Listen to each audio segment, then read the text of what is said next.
ಎರಡು ಹುಲಿಗಳ ನಡುವೆ ಕಾದಾಟ, ಫೈಟಿಂಗ್ ದೃಶ್ಯ ನೋಡಿ ಬೆಚ್ಚಿಬಿದ್ದ ರೈತರು.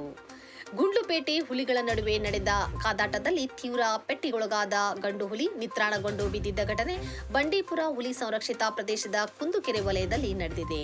ಹಾಡು ಹಗಲೇ ಹುಲಿಗಳ ಕಾಳಗ ಕಂಡು ರೈತರು ಬೆಚ್ಚಿಬಿದ್ದಿದ್ದಾರೆ.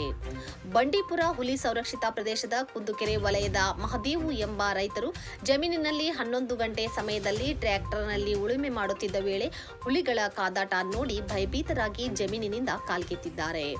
ಸ್ವಲ್ಪ ಸಮಯದ ಬಳಿಕ ಸ್ಥಳಕ್ಕಾಗಮಿಸಿದ ರೈತರು ಬಲಿಷ್ಠ ಹುಲಿಯೊಂದಿಗೆ ಸೆಣಸಲಾಗದೆ ಪೆಟ್ಟಿಗೊಳಗಾಗಿ ನಿತ್ರಾಣಗೊಂಡು ಬಿದ್ದಿದ್ದ ಗಂಡು ಹುಲಿಯನ್ನ ಕಂಡು ಅರಣ್ಯ ಇಲಾಖೆ ಅಧಿಕಾರಿಗಳಿಗೆ ಮಾಹಿತಿ ನೀಡಿದ್ದಾರೆ. ಬಳಿಕ ಸ್ಥಳಕ್ಕೆ ದೌಡಾಯಿಸಿರುವ ಅರಣ್ಯ ಇಲಾಖೆ ಅಧಿಕಾರಿಗಳು ಮುಂದಿನ ಕ್ರಮ ಕೈಗೊಂಡಿದ್ದಾರೆ. ಕಾದಾಟದಲ್ಲಿ ಗಾಯಗೊಂಡಿದ್ದ ಹುಲಿಯನ್ನು ಅರಣ್ಯ ಇಲಾಖೆ ರಕ್ಷಣೆ ಮಾಡಿದ್ದು, ಹುಲಿಗೆ 11 ವರ್ಷ ಆಗಿರಬಹುದು ಎಂದು ಅಂದಾಜು ಮಾಡಲಾಗಿದೆ.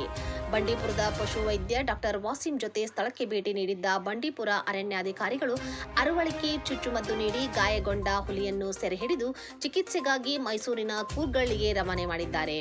ಹುಲಿಯ ಕಾಲು ಹಾಗೂ ಮುಖದ ಭಾಗಕ್ಕೆ ತೀವ್ರವಾಗಿ ಗಾಯಗಳಾಗಿವೆ.